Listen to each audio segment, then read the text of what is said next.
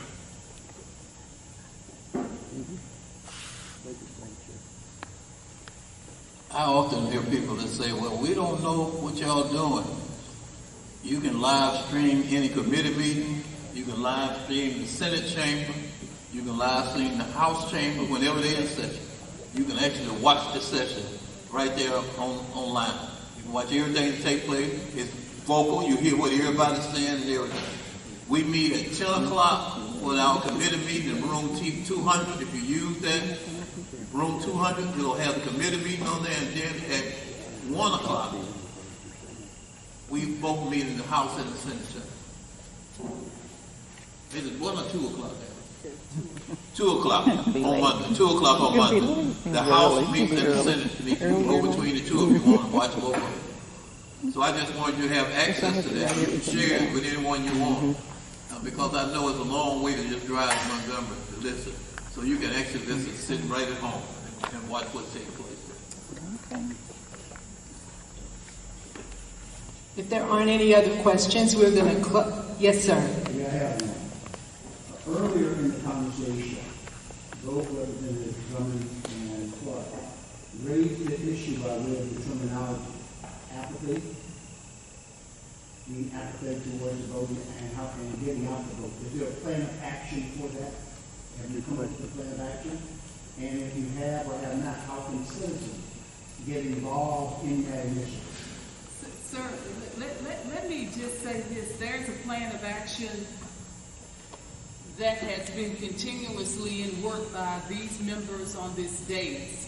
And I'll give you one of those examples. We did not have any opposition, but no one beat the floor as much as we have.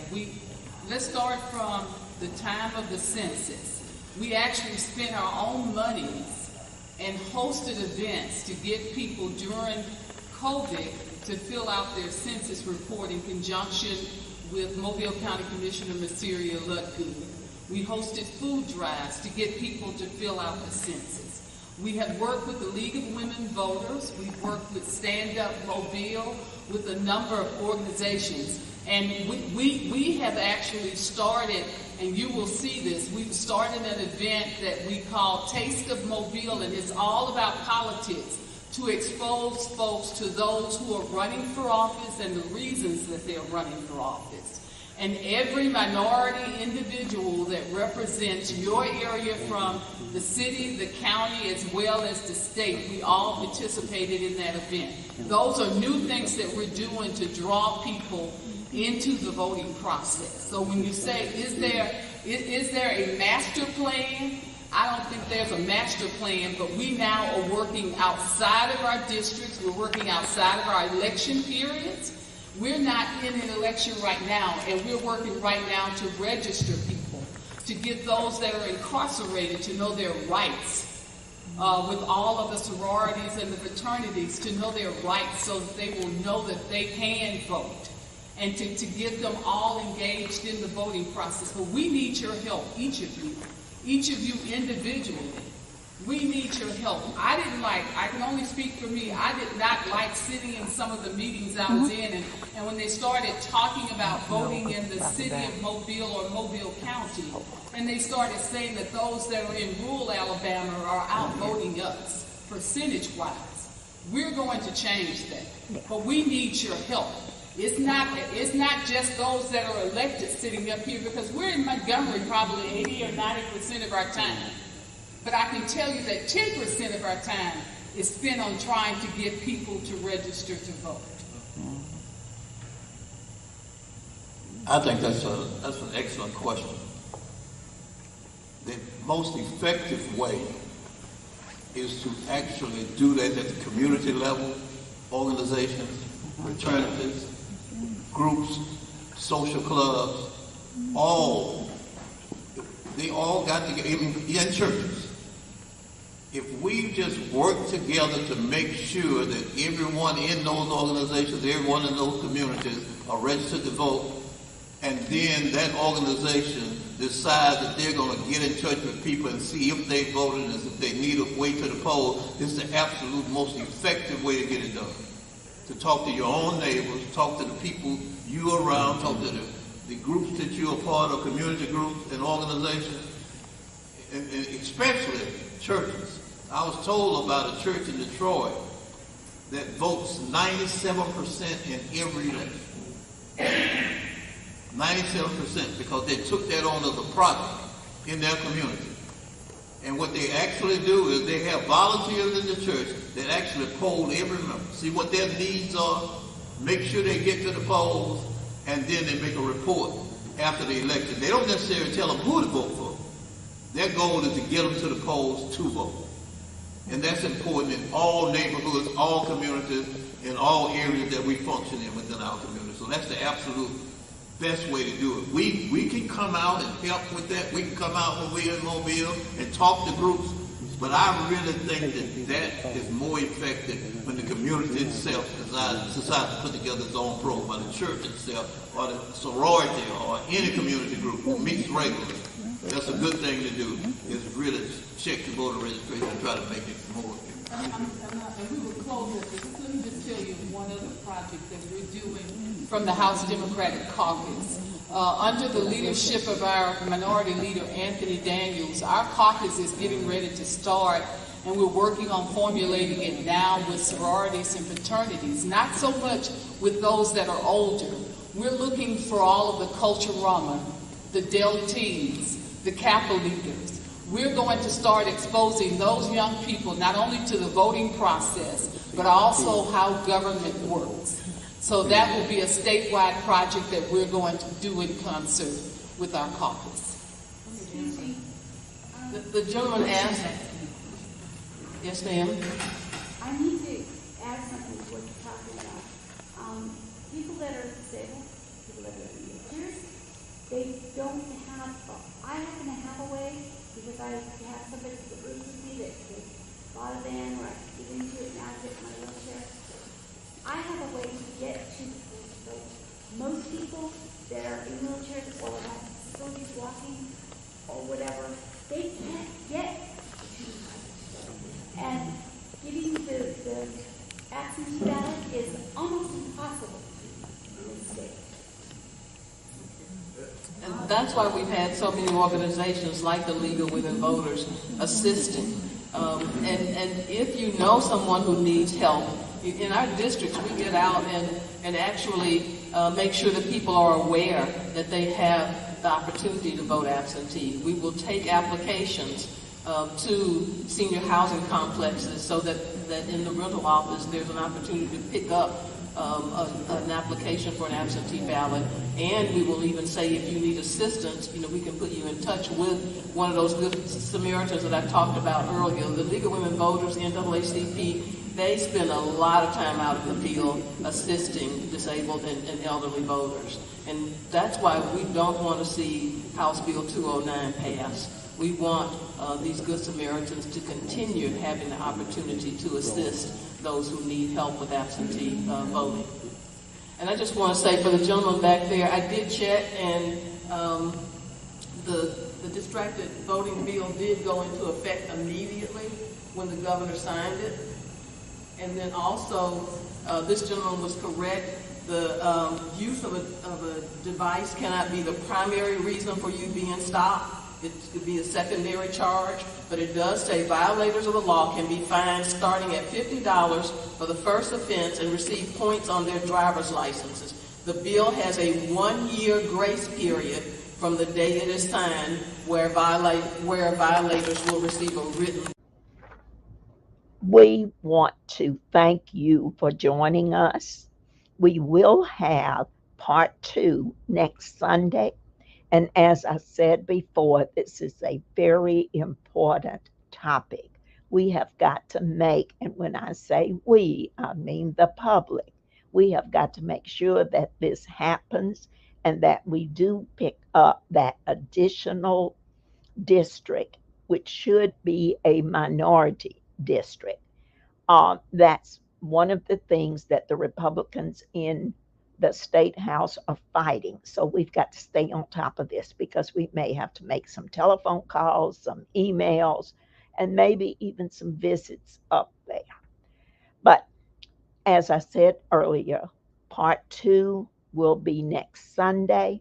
So please join us again for What Matters Gulf Coast next Sunday, 4 o'clock, and we will hear the concluding session, the concluding section of this video. Thank you very much and have a wonderful and blessed day.